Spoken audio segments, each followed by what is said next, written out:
નમો હરિયંતાણમ નમો સિદ્ધાણમ નમો આયર્યમ નમો વજ્જાયાણમ નમો લોહે સૌવસાઉણમ એસો પંચ નમુકારો સૌવ પાવપણાસણો મંગલાનમ ચ સૌવે સિંબળમમ વહી મંગલમ મંગલમ ભગવાન વીરો મંગલમ ગૌતમ પ્રભુ મંગલમ સ્થૂલભદ્રાદ્યા જૈન ધર્મોસ્તુ મંગલમ. પ્રવચનનો વિષય છે નવી સવાર નવો વિચાર. આજથી 1100 વર્ષ પૂર્વે બનેલો આશરે 300 જેટલા નીતિ સૂત્રોથી સુશોભિત નીતિ વાક્યામૃત નામનો ગ્રંથ. જીન શાસનના હજારો ગ્રંથોની અંદરમાં આ પણ એક અલગ પ્રકારનો ગ્રંથ છે. આની અંદરમાં એક એક વાક્યના એક એક લાઇનના, જેને વન લાઇનર કહેવાય, એવા નીતિના વાક્ય એટલા જડબે સલાક બનાવેલા છે કે જ્યારે સવારના વાંચીએ ત્યારે એમ લાગે કે જાણે આપણા હાથની અંદરમાં એક નવો વિચાર આવ્યો. જે વિચાર આપણા હૃદયની અંદરમાં આવ્યા પછી બીજા અનેક વિચારો ઉત્પન્ન કરી શકે. આ એક વિચારની તાકાત છે. એક દીવો પેટાય છે એટલે એના કારણે બીજા કેટલા પણ દીવાને તમે પેટાવી શકો, પ્રગટાવી શકો. એમ એક સારો વિચાર, એક શુભ વિચાર જ્યારે આપણા હૃદયની અંદરમાં છવાતો હોય છે એટલે એને સરાઉન્ડિંગ કેટલા બધા વિચારો આપણા હૃદયની અંદરમાં આવી જાય.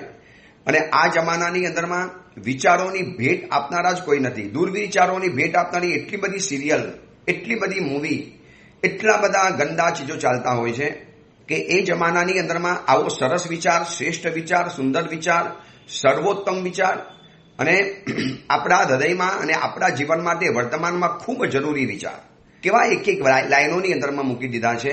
કેવું ચિંતન કર્યું હશે મહાત્માએ, કેટલું બધું વિચાર્યું હશે.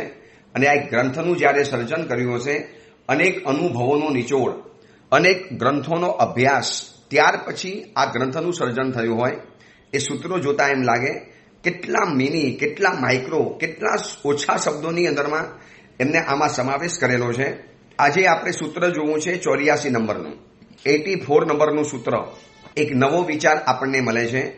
નાસ્તિ અવિવેકાત પરહ પ્રાણીનામ શત્રુહુ. નાસ્તિ અવિવેકાત પરહ પ્રાણીનામ શત્રુહુ. મતલબ આમ તો જીવોના શત્રુ ઘણા છે. આ કોરોના વાયરસ પણ શત્રુ હતો.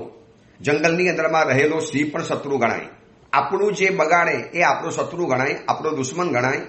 જે આપણને ભયભીત બનાવે, આપણને નુકસાન કરે, આપણા જીવનની અંદરમાં જોખમ પેદા કરે.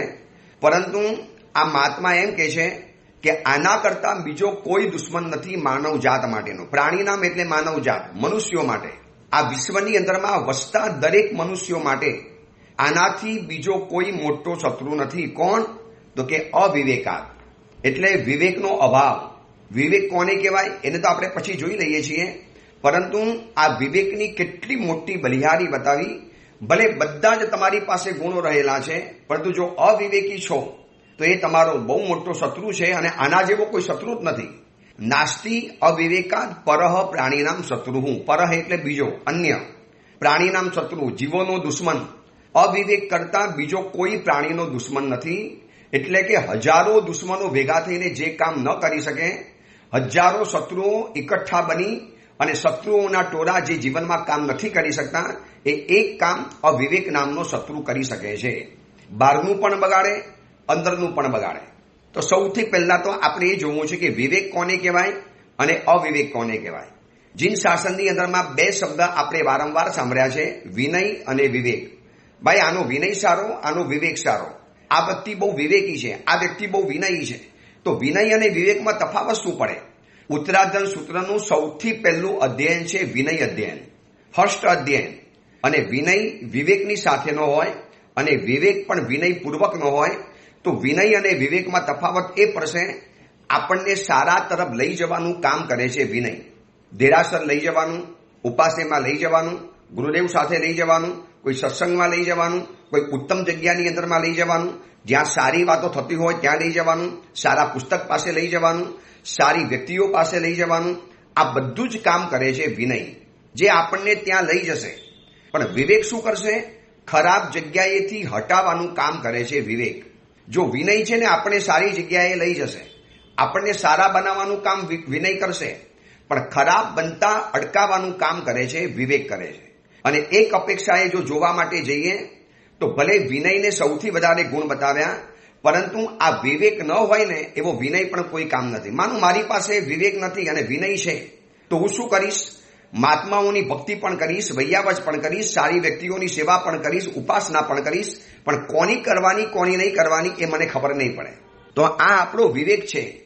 વિવેક મને બતાવશે કે મારે શું નથી કરવાનું, અને વિવેક અને વિનય મને શીખવાડે છે કે મારે શું કરવાનું. મતલબ આંબિલ કરવા જેવું છે, આ મને વિનય શીખવાડશે, પરંતુ આંબિલમાં શું નથી કરવાનું એ મને વિવેક શીખવાડશે. મારે આંબિલ કરવા જેવું છે આ વાત મને વિનય દ્વારા ખબર પડી. મારો વિનય હતો એટલે મેં આંબિલ કર્યું. મને કોઈ મોટી વ્યક્તિએ કીધું કે ભાઈ આંબિલ કરો, આંબિલ કરને જૈસા હૈ. અથવા તો કોઈ પણ શુભ કાર્ય, ખાલી ધર્મની વાત નથી કરતો, કોઈ પણ સારું કાર્ય એ આપણને કરાવવાનું કામ કરશે વિનય. પણ વિવેક શું કરશે? હવે એ કાર્ય કેવી રીતે કરવું, ક્યાં કરવું, કેટલા સમયમાં કરવું, શું કરવું. હવે એક્ઝામ્પલ તરીકે આ વિવેક અને વિનયમાં શું જરૂરી છે? વિનયે એમ શીખવાડ્યું કે સામાયિક કરવા જેવું છે. હવે સામાયિકનો આપણે સમય રાખ્યો છે સવારે 7 થી 8. માનો એક્ઝામ્પલ તરીકે, દાખલા તરીકે સમય સવારે 7 થી 8નો સમય છે અને ઘર બહુ નાનું છે. એટલું બધું નાનું ઘર છે કે ઘરના બધા સદસ્યો એક જ રૂમની અંદરમાં સૂવે છે. બહાર જે એક જ હોલ, એક કિચન છે અને 1 રૂમ કિચન ઘર છે. હવે એ હોલની અંદરમાં બધા સૂવે. હવે ત્યાં પંખો ચાલે, એસી ચાલે. હવે જેને સામાયિક કરવું છે ને એ શું કરશે? વહેલો ઉઠીને સામાયિક કરવું છે એટલે લાઇટ અને પંખા અને એસી વગેરે બંધ કરી દેવાનું. હવે જે લોકો બચારા સામાયિક નથી કરતા, જે બીજા 5 થી 6 જણા જે સૂતા છે એને તકલીફ થાય. એટલે રોજ કે સાહેબ તમે સામાયિકનો સમય બદલો ને યાર, અમને કેટલી બધી તકલીફ પડે છે, અમને પછી ગરમી લાગે. તમે ક્યારે એક કામ કરો, સામાયિકનો સમય બદલી નાખો, તમે બીજા સમયે કરો, પ્લીઝ આ સમયે નહીં કરો. ઓલો કે હું તો આ સમય કરવાનું, હું કે પાપ કરું છું, તમે ઊંઘીને પાપ કરો છો, હું તો સામાયિક કરીને પુણ્ય બાંધું છું. તમને શરમ આવી જોઈએ, મારું સામાયિક તમે અટકાવો છો. ઓલા કે સાહેબ અમે તમારું સામાયિક નથી અટકાવતા, અમારા ઘરના બધા સદસ્યોને તકલીફ પડે. યુવાન છોકરા છોકરીઓ ગારાગારી કરે કે પપ્પા મમ્મી આવા રિજીડ, આવા જડ, આવા અણસમજુ, આવા અવિવેકી. એમને આટલી પણ ખબર ના પડે કે છોકરાઓ સૂતા છે તે સમયે લાઇટ અને પંખાને અને ઘરમાં એસી બંધ કરી દે, છોકરાઓ બચારા ચિલ્લાતા હોય. તો એવા સમયની અંદરમાં તમે સામાયિકનો વિનય જાળવ્યો, પણ સામાયિક કરવાના સમયનો વિવેક નથી જાળવ્યો. ફરી વખત સામાયિક કરવા જેવું છે આ વિનય છે, પણ કયા સમયે કરવાનું જેનાથી કોઈને અપ્રીતિ ન થાય, જેનાથી કોઈને તકલીફ ન પડે. હું તમને એક વાત બતાવું. પરમાત્મા મહાવીર પ્રથમ ચાતુર્માસ, દ્વિજન તાપસના આશ્રમમાં પરમાત્માનું પ્રથમ ચાતુર્માસ હતું. ભગવાન ત્યાં ચોમાસું કરવા માટે ગયા, 4 મહિના રોકાવા માટે ગયા. હવે બન્યું એવું કે ત્યાં વરસાદ ન વરસ્યો એટલે પરમાત્માની ઝૂંપડીનું ઘાસ ગાયો ખાવા માટે આવી. શરૂઆતમાં તો તાપસોએ બધાએ હટાવ્યું, પણ તાપસ કે રોજ કોણ બચાવવા માટે જાય? એટલે એ લોકોએ ફરિયાદ કરી કુલપતિને. ત્યાંનો જે મેઇન મુખ્ય કુલપતિ હોય, ગૃહપતિ, કેપ્ટન, कि साहब ये अतिथि कौन आए, अपनी झोपड़ी की भी सुरक्षा नहीं करते हैं, हम कितनी बार गाय को हटाएंगे, हम कितनी बार गाय को मारेंगे, बोलो उनको अपनी झोपड़ी की रक्षा करें, हम कोई नहीं है कि बार बार उनकी झोपड़ी की रक्षा करेंगे. એટલે કુલપતિ કહેવા માટે આવ્યા, વર્ધમાન કુંવર તમારે આ ઝોપડીની રક્ષા કરવાની હોય, તમે આવી રીતે ગાયોને ઘાસ ખાવા દો છો, પછી અમારા તાપસોને થોડી તકલીફ પડે છે, અપ્રીતિ થાય છે. હવે જોયું પરમાત્માએ કે મારા કારણે કોઈને અપ્રીતિ થતી હોય, મારા કારણે કોઈને અનગમન થતો હોય, મારા કારણે કોઈને અરુચિ થતી હોય, મારા કારણે કોઈને ન ગમતું હોય, તો એ કાર્ય મારે નહીં કરવાનું, ત્યાંથી મારે હટી જવાનું. આ કહેવાય છે વિવેક. જોજો આ વિનય ચોમાસું કરવા માટે નહીં ગયો. વિનય એટલે આચાર, વિનય એટલે પરંપરા, વિનય એટલે સિદ્ધાંત, વિનય એટલે સમાચારી, વિનય એટલે જે કરવાનું છે. તો ચોમાસું કરવા જેવું છે આ વિનય. પરંતુ મારે ચોમાસું ક્યાં કરવાનું, કેવી રીતે કરવાનું, કોઈને ન ગમે, કોઈને અણગમો થાય, કોઈને અપ્રીતિ થાય, કોઈને પરાણે કરાવવું પડે, એવું મારે નથી કરવું. આને કહેવાય છે વિવેક કહેવાય. હવે માનો 8મ ચોગસની તિથિ આવી, ઘરની અંદરમાં દાદા દાદી કે કોઈ પણ એવી ધર્મિષ્ઠ વ્યક્તિ હોય અને દર વખતે એકાશનું કરતા જ હોય. હવે આ વખતે પુત્ર વધુ કહે છે કે દાદા કે દાદી કે કોઈને પણ, પોતાના પતિને પણ કદાચ કે આ વખતે છે તમે એકાશનું નહીં કરો, હું ઘરમાં એકલી છું, કામ કરનારી નહીં પહોંચી વળાય, પ્લીઝ મહેમાનો પણ આવ્યા છે, આટલું બધું કરવાનું છે, તમારી એકાશનાની જવાબદારી વ્યવસ્થા નહીં થઈ શકે, પ્લીઝ આજે એકાશનું નહીં કરો ને. ઓલો કે કરવાનું એટલે કરવાનું, આપણે કરવાનું, ધર્મની અંદરમાં ધડ રહેવાનું, કટ્ટર રહેવાનું, મજબૂત રહેવાનું, આવા ઢીલા નહીં પડી જવાનું. પણ પત્ની કે ભાઈ જો તમને પછી આગળ પાછળ ચાલતું નથી, તમને ચા પણ ગરમ જોઈએ, દૂધ પણ ગરમ જોઈએ, રોટલી પણ ગરમ જોઈએ, પછી આ બધું નહીં પહોંચી વળું એકલા હાથે, પ્લીઝ તમે આ વખતે નહીં કરો ને, તમે કાલે કે પછી ગમે તારે કરી આપજો, હું તો કરવાનું એટલે કરવાનું, તારે મારી વ્યવસ્થા કરવી જ પડશે. એટલે ઉપવાસ એકાશનું કરવું આ વિનય છે, પરંતુ કયા સમયે એકાશનું ન કરવું કરવાનું શીખવાડે છે વિનય, અને કયા સમયે નથી કરવાનું એ શીખવાડે છે વિવેક. એટલા માટે અહીંયા વિવેકના કેટલા બધા ગુણગાન ગાયા. નાસ્તિ અવિવેકાત પરહ પ્રાણીનામ શત્રુ, કેટલી મોટી વાત બતાવી નાખી. નેગેટિવમાં શું બતાવ્યું? અવિવેક જેવો દુશ્મન દુનિયામાં માણસોનો બીજો કોઈ નથી. પોઝિટિવ રીતે એમ કહેવાય કે વિવેક જેવો માણસનો મિત્ર દુનિયામાં કોઈ નથી. તમારી પાસે વિવેક છે, તમે દુનિયામાં બધે જ જવાના. એ માણસ લોકપ્રિય બનશે, એ માણસ ક્યારે પણ અપ્રિય નહીં બને. જે ઘરની અંદરમાં વડીલો વિવેકી છે, જે ઘરની અંદરમાં સાસુ સસરા વિવેકી છે, એ ઘરની અંદરમાં રહેલા વૃદ્ધ વ્યક્તિઓ વિવેકી છે, એ વ્યક્તિ ક્યારે ઘરમાં અરખામણો કે અપ્રિય નહીં બની શકે. અરે ઉલટાનું પુત્ર વધુને મનમાં ભાવ થાય અને ઉલટાની વધારે ભક્તિ કરવા જાય. વિવેક શું કરશે ખબર છે? ઘરની અંદરમાં રહેલા વડીલ વ્યક્તિઓ, ભાઈ પુત્ર બધું એકલી જ છે ને, તો કઈ નહીં બેટા, જો આ જેવું છે ને 14 છે પણ છતાં એકાશનું નહીં કરું, થોડું સવારે વાપરી લઈશ, બપોરે તું એકલી કામ કરનારી છે બેટા, રહેવા દે ને, હું તો ગમે તારે કરી રહીશ. ધર્મ હંમેશા ફ્લેક્સિબલ હોય. ધર્મ આપણને આવું શીખવાડે છે કે ધર્મ હંમેશા વિવેક શીખવાડે. ઓલી પુત્ર બધું વિચાર કરે કે કેટલા સમજદાર મારા સાસુ સસરા છે, કેટલા દાદા દાદી સમજદાર છે, કેટલા મમ્મી પપ્પા સમજદાર છે. પછી એ જ્યારે કરવાનો વારો આવશે ને ત્યારે એવા ઉલટથી ભક્તિ કરશે, એટલા પ્રેમથી ભક્તિ કરશે. લોકપ્રિય બનવું છે, આદરને પાત્ર બનવું છે, તમારે કોકનો રિસ્પેક્ટ જોઈએ છે.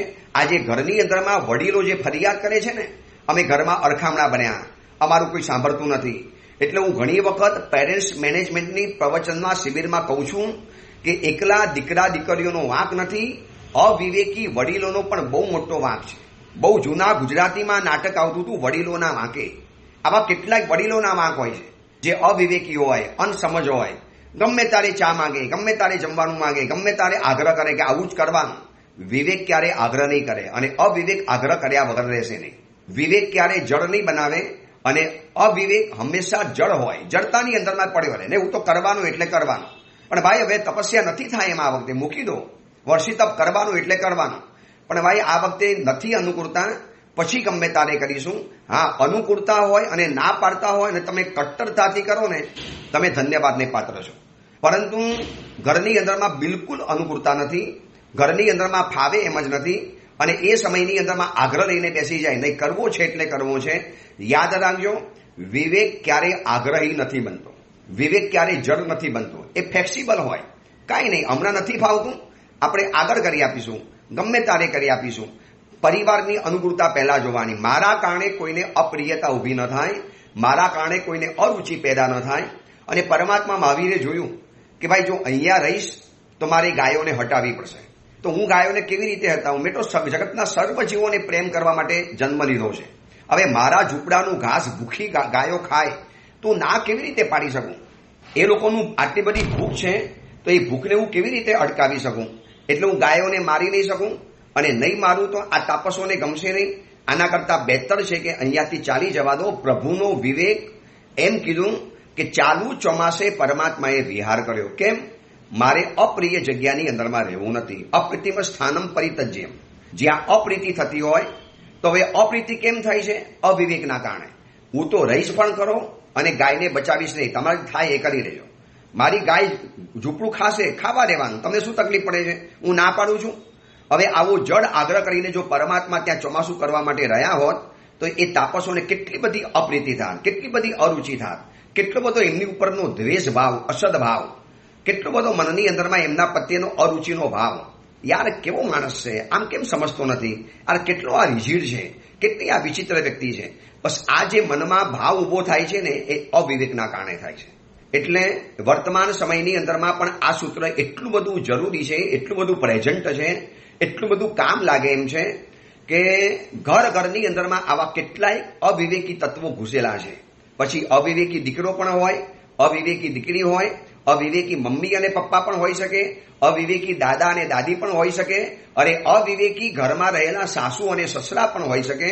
કોઈ પણ વ્યક્તિ, એકાદ વ્યક્તિ પણ જો અવિવેકી હોય ને, એટલે આખા ઘરની અંદરમાં સંકલેશોની હોરી સળગે. સૌથી પહેલા બાથરૂમમાં નાવા હું જ જવાનું. પણ ભાઈ તને નાતા બહુ વાર લાગે છે અને તું નાહી એટલામાં બીજા 4 જણા નાહી લે. તારા નાવાના જેટલા સમયમાં તો 4 વ્યક્તિ નાહી લે છે, તું પછી જાને. હું તો પહેલા જ જવાનો, મારે બાથરૂમ ચોખ્ખી જોઈએ. પછી તમે લોકો બાથરૂમ ગંદી કરી નાખો, મને નહીં ભાવે. તો ભાઈ જલ્દી નાવાનું પતાવી દે. એ પણ નહીં પતે. હું મારી રીતે કરીશ, હું મારી રીતે કરીશ, મનમાની રીતે કરીશ. મારે જે કરવું હોય એ કરીશ, મારા કરવાના સમયે જ કરીશ, મારી રીતે જ કરીશ, મારી કન્ડિશને કરીશ, મને અનુકૂળતા પ્રમાણે કરીશ. આ બધો જ અવિવેક છે. હવે આવો અવિવેકી વ્યક્તિ કોઈ પણ ઘરમાં હોય તો ઝઘડા તો થવાના જ, રગડા તો થવાના. અરે પતિમાં પણ વિવેક જોઈએ કે મારી પત્ની છે, હું ઘરે 12 વાગે, રાતના 12 વાગે પહોંચું ને મારી પત્નીને કહું ગરમ ગરમ ખાવાનું આપ. પત્ની કે ભાઈ આખો દિવસ કિચનમાં ઊભી છું, દીકરાઓને જમાડ્યું, મમ્મી પપ્પાને જમાડ્યા, હવે તમે એમ કહો કે 12 વાગે આવું ને તમારે ગરમ ગરમ ખાવ તો જરા વહેલા આવી જાઓ. પતિ કે હું વહેલો નહીં આવું, તારે મારી તૈયારી રાખવાની. હવે પત્ની બચારી સમજુ હોય તો કરી લે. જો અવિવેકીની સામે સમજુ વ્યક્તિ હોય ને તો સંસાર સારો ચાલશે. બાકી અવિવેકીની સામે જો અણસમજુ વ્યક્તિ આવી ગઈ ને તો રોજના ઝઘડા, કંકાસ અને રોજની રામાયણ થવાની, રોજની રામાયણ.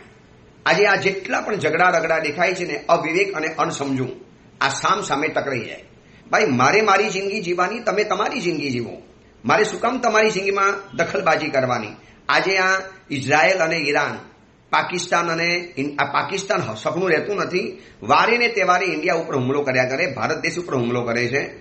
તો આ તો હિન્દુસ્તાન વાળા સમજુ છે કે આટલું સહન કરે છે, પણ એ માણસ અવિવેકી દેશ છે. એને ખબર નથી કે પડોશીની સાથે પ્રેમથી રહો, તમે તમારો વિકાસ કરો, અમે અમારો વિકાસ કરીએ. અને આ દેશ એવો છે કે એને તમે નાનકડો ચપટી પ્રેમ કરશો ને તો એ તમને મુઠ્ઠીભર પ્રેમ કરવા તૈયાર થઈ જશે. એવો આ ભારત દેશ, એના સંસ્કારો એવા છે. તમે એને ચપટીભર પ્રેમ કરો દોસ્ત, એ તમને મુઠ્ઠીભર પ્રેમ કરવા તૈયાર છે. પણ અવિવેકી છે ને, એ પોતાના માની લીધેના કુંડાલામાંથી બહાર નહીં આવે. એને માની લીધેલા સત્યોમાંથી ક્યારે બહાર આવવાનું મન નહીં થાય. હું જ સાચો, હું કહું એ જ બરોબર. આ બધું જ અવિવેકી છે. એટલા માટે શાસ્ત્રોમાં લખ્યું છે કે ઔચિત્યમ એકમ એકત્ર ગુણાનામ કોટી રેકત. કેટલો સરસ મજાનો રેફરન્સ બતાવ્યો છે શાસ્ત્રોમાં. ઔચિત્ય એટલે વિવેક. એક વિવેકનો એક ભાગ છે ઔચિત્ય. ઔચિત્ય એટલે કયા સમયે શું કરવું અને કયા સમયે શું ન કરવું, આ સમજણ. ધીસ ઇઝ ઔચિત્ય. હવે આ ઔચિત્યને તમે વિવેકનું પણ નામ આપી શકો. તો શાસ્ત્રોમાં લખ્યું છે એક જગ્યાએ તમે ઔચિત્ય નામના ગુણને મૂકો અને એની સામે કરોડો ગુણને મૂકો. ઔચિત્યમ એકમ એકત્ર ગુણાનામ કોટી રેકત. બીજી તરફ તમે કરોડો ગુણોને મૂકો, કરોડો ગુણોને. વિષાયતે ગુણગ્રામ ઔચિત્ય પરિવર્જિત. પણ ઔચિત્યની સામે આ બધા જ ગુણો સાવ સામાન્ય બની જવાના. હું પ્રવચનકાર હોઉં, લેખક હોઉં, શિષ્યોનો ગુરુ હોઉં, પ્રભાવક હોઉં, પુણ્યશાળી હોઉં, બધું જ હોય, પણ જો મારી પાસે વિવેક નામનો ગુણ નથી. ચલો મારા શિષ્ય મારી સેવા કરે છે, એ બધી વાત બરોબર, એમનો વિનય છે. શિષ્યો નાના પાસે વિનય જોઈએ, મોટા પાસે વિવેક જોઈએ. આ પ્રવચન સાંભળનારા બધી જ વ્યક્તિને બહુ ખુલ્લે આમ કહું છું કે ઘરમાં તમે મોટા છો તો તમારે વિવેકી બનવું જ પડશે, મસ્ટ. એમાં નો ઓપ્શન. આ વિવેકી બનવું જ પડશે, તો જ તમે ઘરની અંદરમાં પ્રિય બની શકશો. નાનો વિનય હોય આવી તમે આશા રાખો છો તો મોટાએ પહેલા વિવેકી બનવું પડશે. એક્ઝામ્પલ તરીકે માનો હું ગુરુ છું, મને શિષ્યો છે, તો મારા શિષ્યોને તકલીફ ન પડે એવી રીતે મારે રહેવાનું.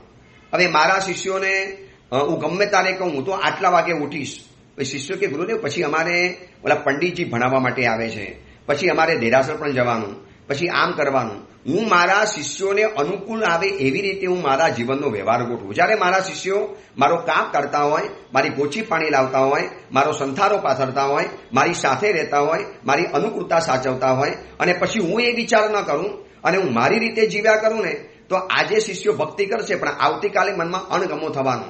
यार गुरुदेव इतना भी बात नहीं समझते हैं यार, थोड़ा बहुत कुछ करे तो थोड़ा अच्छा रहता है. હવે એ શિષ્યએ ગોચરી જવાનું, પાણી લાવવાનું, સંથારો પાથરવાનો, એને ભણવાનું પણ ખરું, બધું જ કરવાનું. તો એના સમયને મારે નહીં સાચવવાનું. એને જે સમય ફાવે એ સમયે મારે પલ્યણમાં હાજર રહેવાનું. એને જે સમયે ફાવે એ સમયે મારે કાપ કરવાના કપડાં એને આપી દેવા પડે, એકદમ ફ્લેક્સિબલ રીતે. ભાઈ યાર તમને શું ફાવશે એ પ્રમાણે હું તમારી કરીશ. તમે મારી જ્યારે સેવા કરી રહેલા છો.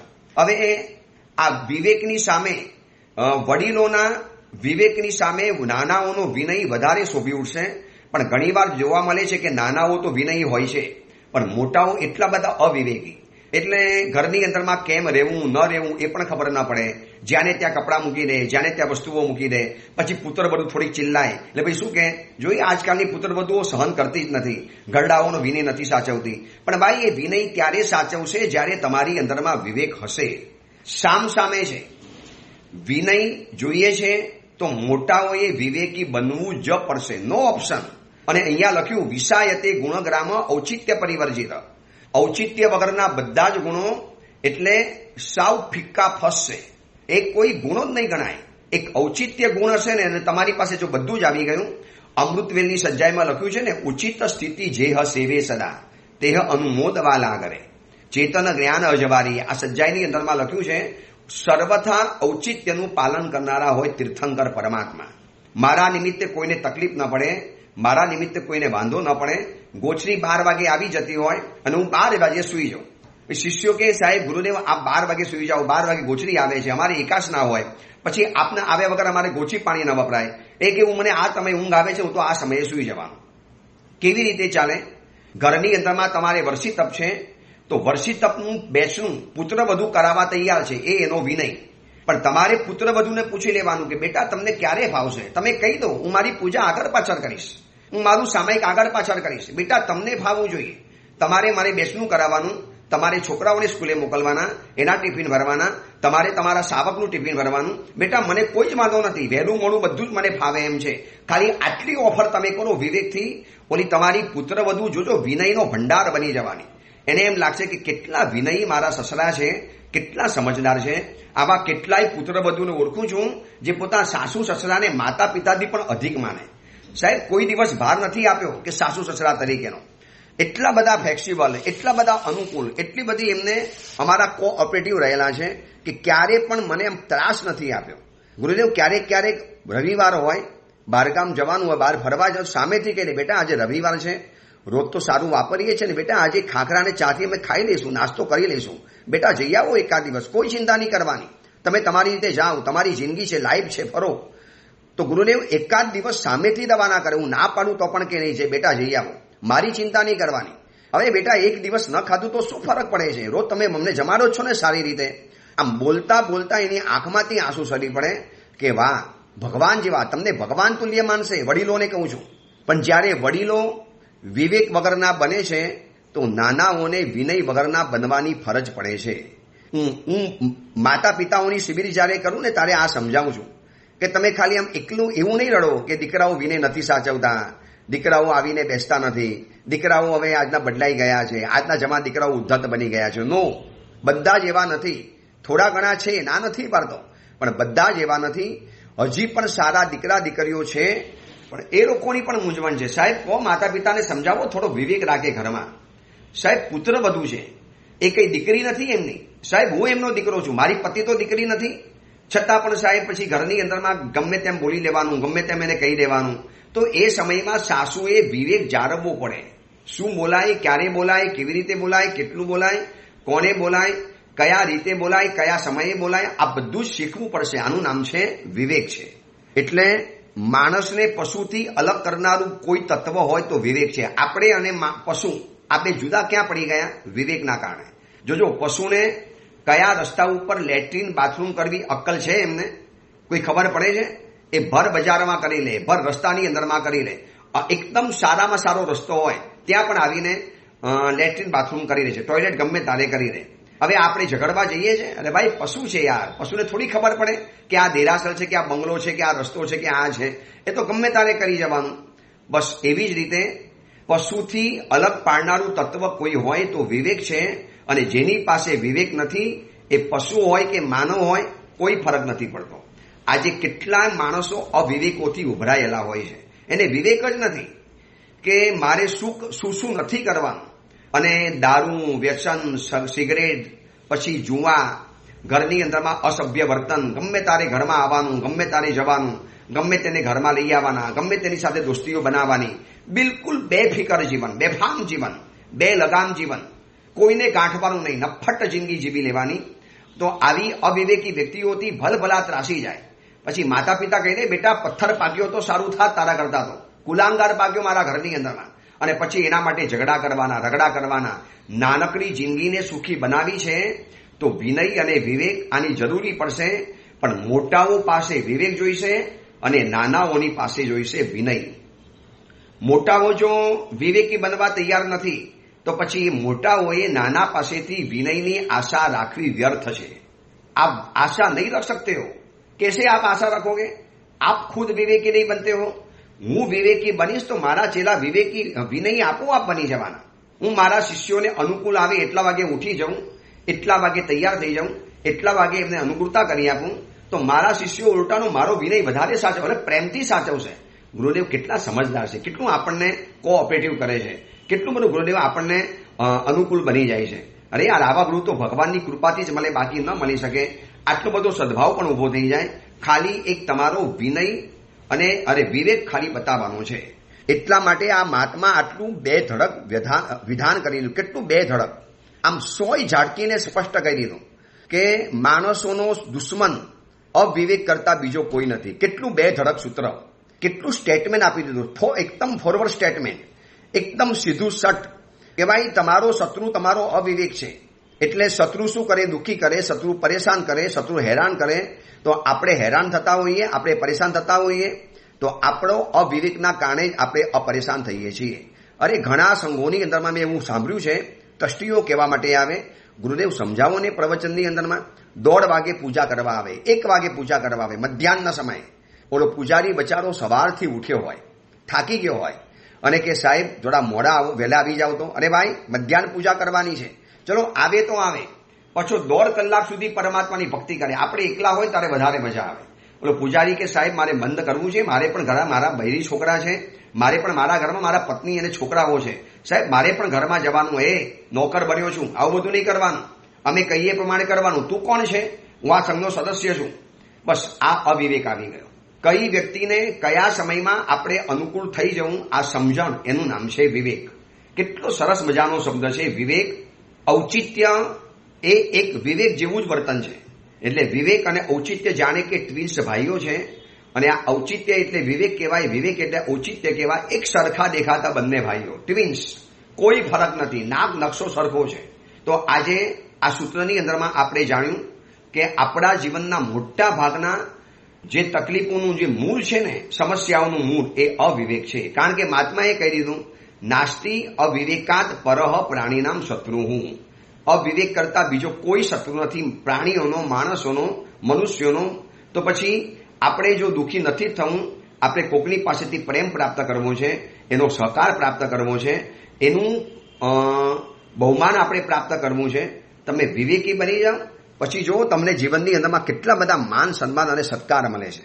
એટલા માટે પરમાત્માએ પણ અમને બતાવ્યું 10 વૈકાલિકમાં, ગોચરી ક્યારે જવાનું? તો કે કાલે કાલમ સમાયરે. જે સમયે જે ટાઈમ હોય એ ટાઈમે તમારે ગોચરી જઈ આવવાનું, જેથી સાવકના પરિવારને પણ તકલીફ ન પડે. હવે ગોચરીનો ટાઈમ હોય 11 વાગ્યાનો અને હું કહું તો 12:30 જઈશ ગોચરી માટે. પછી સાવકના ઘરે જવું, કોઈ બચારા સાવકને કિચન સંભળાવી રાખવું પડે, પછી એને જમવાનું બંધ રાખવું પડે. મહાત્મા આવે પહેલા વળીને પછી આપણે કરીએ. અને કેટલા બધા ઊંચા નીચા થવાનું, કેટલા બધા મનમાં સંકલ્પ વિકલ્પો ઉત્પન્ન થાય. એના કરતાં ભગવાને કહી દીધું, કાલે કાલમ સમાયરે. તમે યોગ્ય સમયે બધું કાર્ય પતાવી લો. એટલે વિવેક આપણને એ શીખવાડે છે કયા સમયે મારે શું નથી કરવાનું, અને વિનય શીખવાડશે કે મારે શું કરવાનું. બંને સાથે જ ચાલશે. આમિલ કરવા માટે ગયા એ વિનયથી ગયા, પરંતુ ત્યાં ગયા પછી મારે શું નથી કરવાનું, કેવું નથી કરવાનું, એ આપણું વિવેકનું કામ છે. દેરાસરમાં લઈ જવાનું કામ છે વિનયનું. પણ ત્યાં ગયા પછી કોઈને ધક્કા નહીં મારવા, લાઈન તોડીને આગળ નહીં જવું, એટલા મોટેથી સ્તવન નહીં ગાવા કે આજુબાજુવાળા ડિસ્ટર્બ થાય, એટલો બધો સામાન લઈને નહીં જવું દેરાસરમાં કે બીજા કોઈને તકલીફ પડે. એટલા બધા પોતે એકલા બધા ભગવાનનું કરવા માટે જાય, કોઈને આપવા તૈયાર ન થાય, તો એ તમારો અવિવેક છે. દેરાસરમાં ગયા એ વિનય, પણ દેરાસરની અંદરમાં એટલે દેરાસર સુધી પહોંચાડવાનું કામ કરે છે વિનય, પણ દેરાસરમાં કેવી રીતે રહેવું એનું કામ કરાવે છે વિવેક. શ્રીમંદર ભગવાન સુધી લઈ જશે વિનય, પણ ત્યાં ગયા પછી કેવી રીતે રહેવાનું શીખવાડશે ને, એ આપણને વિવેક શીખવાડશે. સત્યુંજય તીર્થ સુધી લઈ જવાનું કામ છે વિવેકનું, વિનયનું, પણ ત્યાં ગયા પછી કેવી રીતે લાઈનમાં ઊભા રહેવું, શિસ્તનું પાલન કેવી રીતે કરવું. વિવેક હોય ત્યાં શિસ્તનું પાલન આવે, વિવેક હોય ત્યાં આગ્રહ મુક્ત દશા આવે, વિવેક હોય ત્યાં સ્વયં શિસ્ત આવી જ જાય, કેવું જ ન પડે. પ્રવચનની અંદરમાં આવ્યા, ખુરશીનો બહુ અવાજ ન થાય એવી રીતે મારે બેસી જવાનું, આ વિવેક છે. હવે ચોમાસું આવશે ને, અમને પ્રવચનકારોને સૌથી વધુ તકલીફ પડતી હોય તો ખુરશીવાળાઓથી. એટલી બધી તકલીફ, એટલો બધો ઘોંઘાટ, એટલી બધી ખુરશી ખસેડવાની, પછાડવાની, વચમાં લાવીને મૂકી દે, પાછળવાળાને ન દેખાય. એમ લાગે કે ખુરશીવાળા કેમ આવું કરે છે. થોડું કડક થઈને કહીએ તો કે મારા સાહેબ બહુ કડક છે, મારા સાહેબ અમને દાટી દીધા. પણ ભાઈ તમે ખુરશી એવી રીતે મૂકો કે પાછળવાળા નીચે બેસનારાને આખા નાખા ઢંકાઈ જાઓ. ખુરશીનો તમે અવાજ કરો, જગ્યા રોકીને જાય અને અડધા પ્રવચનમાં બધાને દોડીને આગળ આવી જવાનું. કેટલો બધો અવિવેક, કેટલો બધો. આ તમે જીનવાણીનો અવિવેક કરો છો, પ્રભુના શાસનનો અવિવેક કરી રહેલા છો. એ તમને બહુ નુકસાન કરી શકે એમ છે. એટલે આ ચાતુર્માસ આવે છે, પ્લીઝ પ્રવચનમાં જનારા જેટલા પણ ખુરશી વાપરવી પડે છે એવા જેટલા પણ વડીલો બુઝુર્ગો છે એમને કહું છું કે આ વખતે નક્કી કરો કે વિવેકની સાથે પ્રવચન સાંભળવું છે. પ્રવચન ખંડમાં લઈ જવાનું કામ વિનયનું છે, પણ ત્યાં બેસાડવાનું કામ, બેસીને કેવી રીતે વ્યાખ્યાન સાંભળવું એ કામ છે, વિવેકનું કામ છે. તો ખાસ આગ્રહ ભરીને વિનંતી કે પ્રવચનની અંદરમાં એવી શિસ્ત હોય, મોબાઈલ બંધ આ પણ શિસ્ત, આગળ બેસી જવું આ પણ શિસ્ત, પહેલીથી પાછળ બેસી જવાનું અથવા તો પહેલીથી છેલ્લી વચલી એવી ખુરશી રોકી નાખે ને કે આગળ પાછળવાળો ત્યાં જઈ જ ન શકે. તો ભાઈ જે ભાગ પહેલો ખાલી છે પહેલા એને ભરી લો અને પછી મારે બીજી જગ્યાની અંદરમાં ભરવાનું. તો આ બધું જ આપણને વિવેક શીખવાડે છે. અને જો આવા વિવેકી શ્રોતાઓ હોય ને તો અમારા જેવા પ્રવચનકાર કેટલા નિશ્ચિંત બનીને પ્રવચન આપે. આ તો દરેક ચોમાસામાં કે દરેક શેષકાલમાં દરેક જગ્યાની અંદરમાં પહેલો ડર લાગે ખુરશીવાળાનો. શું કરશે? અવાજ કરશે, ધમાકો કરશે, ખુરશી ખસેડશે, આગળ પાછળ કરશે, વચ્ચેથી આવીને બેસી જશે, અમે ખુરશી જ્યાં મૂકી ત્યાંથી હટાવી નાખશે. કેટલું બધું મનની અંદરમાં ડર રહે. એના કારણે જીનવાણીની આસાધના થાય, તમારા કારણે કોકને પ્રવચનની અંદરમાં ડિસ્ટર્બ થાય. આના કરતાં વિવેકી બની જવું છે. અને કેટલો મજાની વાત બતાવી, કેટલું મોટું સ્ટેટમેન્ટ. નાસ્તિ અવિવેકાન પરહ શત્રુ પ્રાણીનામ. માણસોનો અવિવેક કરતા બીજો કોઈ દુશ્મન જ નથી, વિવેક જ સૌથી મોટો દુશ્મન છે. બસ આ વાતને આપણે બરોબર મગજની અંદરમાં યાદ રાખીએ અને વિવેકી બનવું છે, વિનયી બનવું જરૂરી છે, એમ સાથે વિવેકી બનવું પણ જરૂરી છે. અને વિવેકી બનતા જ આદર, સત્કાર, પ્રેમ, સ્નેહ, બહુમાન, લોકો તમારી વાહવા કરશે, લોકો તમારી પ્રશંસા કરશે, એટલું બધું સાથે જોડાયેલું છે વિવેકની સાથે. તો બસ આપણામાં જલ્દીમાં જલ્દી વિવેક આવે એ જ મંગલ કામના, મંગલ ભાવના. જીનાગના વિરુદ્ધ કાંઈ પણ બોલાયું હોય તો મિચ્છામી